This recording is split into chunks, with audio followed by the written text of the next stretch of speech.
विद्या विवादाय धनम मदाय शक्तिम परेशान परिपीडनाय खलस्य साधो विपरीत में तत् ज्ञानाय दानाय च रक्षणाय। दुष्ट अर्थात दुष्ट व्यक्ति का जो विद्या होती है वो विवादों के लिए, झगड़े के लिए होती है, धन अहंकार के लिए होता, और शक्ति दूसरों को परेशान करने के लिए होती है। उसके विपरीत जो है सज्जन व्यक्तियों की जो विद्या है वो ज्ञान के लिए, धन दान के लिए और शक्ति दूसरों की रक्षा के लिए होती है। माँ शारदे को नमन। साहित्यिक सचेतना की वीडियो श्रृंखला के सचेतना ग्रुप के माध्यम से सभी साहित्यकारों, सनातन प्रेमियों, श्रोता दर्शकों को राय सिंह भंडारी द्वारा हार्दिक अभिनंदन। हम आपके सामने नित नई प्रस्तुति लेकर के उपस्थित होते हैं और आपके सामने एक नई रोचक सामग्री नए दिन में उपस्थित करते हैं। तो आज की प्रस्तुति को लेकर के हम उपस्थित हुए हैं। आज का जो विषय है वो प्रतिपीड़न है।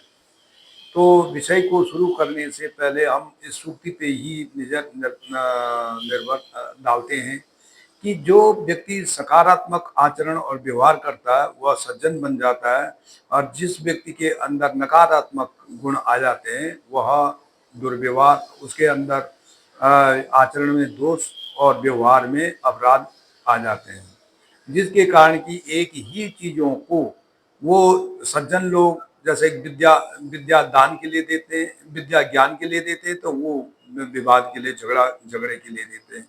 तो इस प्रकार से दोनों अलग अलग हैं। अब सवाल ये पैदा होता है आचरण और व्यवहार में सकारात्मकता क्या है।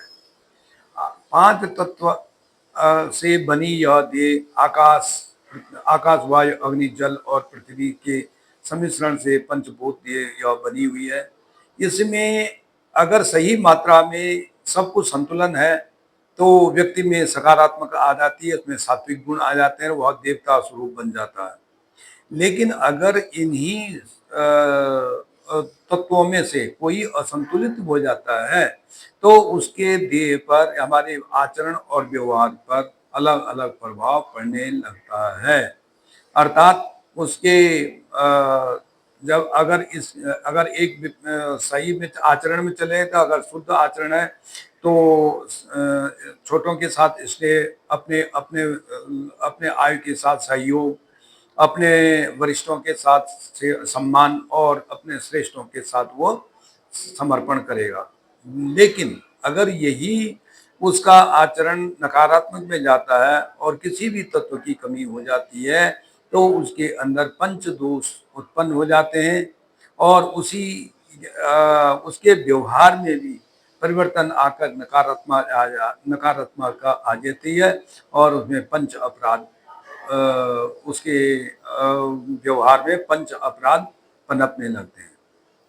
अब इनका निराकरण क्या है? इनका निराकरण है कि अपराधों को, दोषों को तो हम व्यक्ति के जो आचरण है उसमें अगर नकारात्मक आती है तो दोष आ जाते हैं। दोष का निराकरण तो प्रायश्चित करके हो सकता है, जिस पर 5 दोष हैं, 5 तत्व हैं तो 5 प्रायश्चित निश्चित हैं।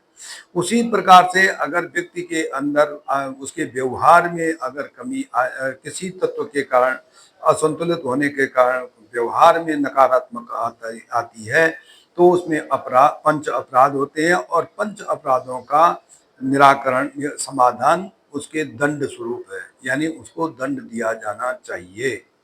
अब आ जाता है कि प्रतिपीड़न। प्रतिपीड़न प्रतिहिंसा का एक दंड स्वरूप है प्रतिपीड़न। अर्थात अग्नि तत्व से हिंसा, अग्नि तत्व की असंतुलित होने के कारण व्यक्ति के व्यवहार में नकारात्मक आती है और वह अपराध के रूप में प्रतिहिंसा करता है, यानी हिंसक अपराध करता है।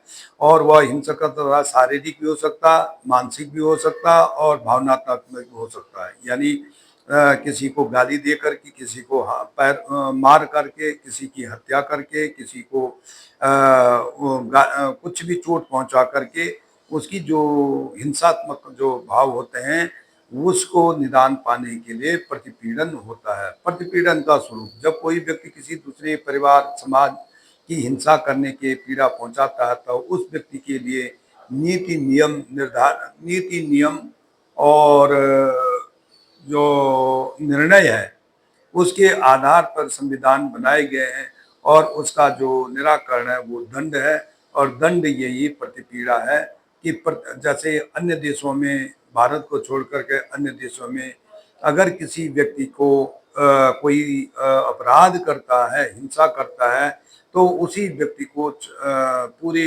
सार्वजनिक रूप से उसको दंड दिया जाता है, और जिसके कारण कि सभी लोग कोई भी लोग जो है, अन्य लोग जो है, इस कृत्य से शिक्षा ले सकें और अपराध न करें। इसीलिए कहा कि एक साधे सब सधे, सब साधे सब जाए, यानी अर्थात एक को अगर दंड दिया जाए तो सभी सुधर जाते हैं। धन्यवाद। राय सिंह भंडारी, गुड़गांव।